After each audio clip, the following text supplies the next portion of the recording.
जज राज मेहता हमेशा की तरह वक्त पर कोर्ट पहुंच गए थे और अपने सामने पड़े ढेर सारे केसों की फाइल देखकर हमेशा की तरह उनका मन उदास हो गया था।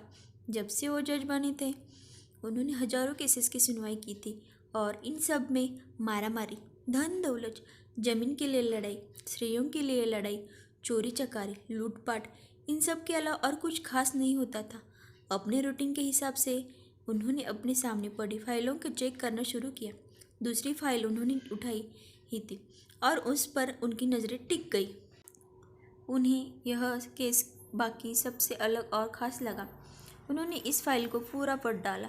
यह केस एक छोटे भाई ने अपने बड़े भाई पर किया था और केस करने का कारण था माँ के कस्टडी पाना। चाहे मेहता जी ने सबसे पहले इसी केस की कार्यवाही करने का फैसला किया। कोर्ट में सब हाजिर हो गए। जज ने सबसे पहले छोटे भाई को अपनी बात रखने का मौका दिया। छोटे भाई ने कहा, जज साहब, मेरी उम्र 50 वर्ष है और मेरे बड़े भैया की उम्र 60 वर्ष है। हमारी माँ 90 साल की है। वह बड़े भाई के साथ ही रहती है, लेकिन अब मैं चाहता हूँ कि माँ बाकी के बचे वर्ष मेरे साथ रहकर बिताए। माँ की सेवा करने का मौका अब मुझे मिलना चाहिए। मैंने बड़े भैया को काफ़ी समझाया कि अब आपकी भी उम्र हो चली है, अब आपकी सेहत भी अच्छी नहीं रहती और आप दिल के मरीज भी हैं। मैं अभी स्वस्थ हूँ, इसलिए बेहतर यही होगा कि माँ की सेवा करने का मौका अब मुझे दिया जाए। वैसे भी माँ पिछले 40 सालों से उनके साथ ही तो रह रहे हैं। क्या मेरा हक नहीं बनता कि माँ मेरे साथ भी रहे?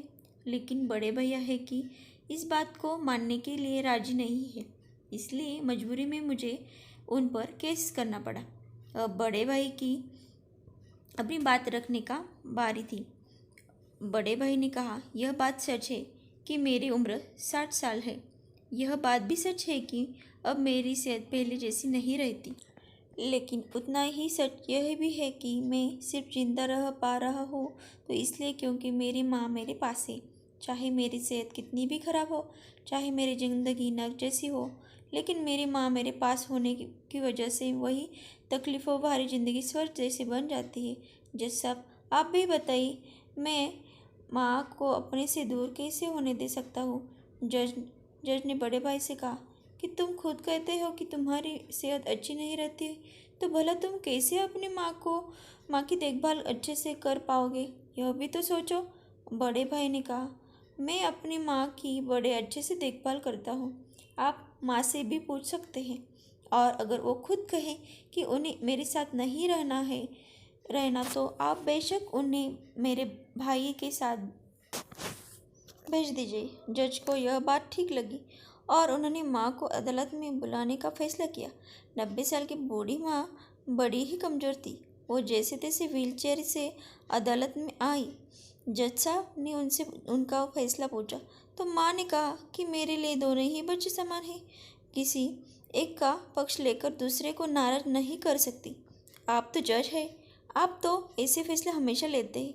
आप जो भी फैसला लेंगे वह मेरे लिए आखिरी फैसला होगा और मैं चुपचाप उसे मान लूँगी। जज साहब बहुत परेशान हो गए।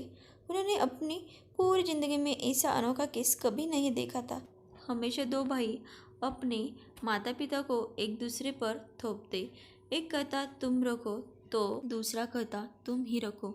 जज का आश्चर्य तब और भी ज़्यादा बढ़ गया जब उन्हें पता चला कि माँ के पास दोनों बेटों की वसीयत देने के लिए फूटी कौड़ी भी नहीं थी। बड़े सोचने विचारने के बाद जज ने फैसला किया कि माँ को अब छोटे भाई को सौंप देना चाहिए। ये फैसला सुनते ही बड़ा भाई जमीन पर बैठ पड़ा और फुट फुट कर रो पड़ा। उसे रोता देख कोर्ट में हाजिर सभी के साथ जज की भी आंखों में आंसू बह निकले।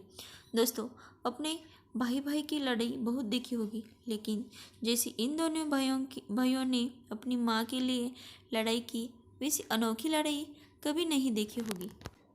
इस कहानी से और इन दोनों भाइयों से हमें सीखना चाहिए कि अपने माँ बाप का कर्ज कैसे उतारा जाता है और माँ बाप की सेवा कैसे निस्वार्थ भाव से की जाती है।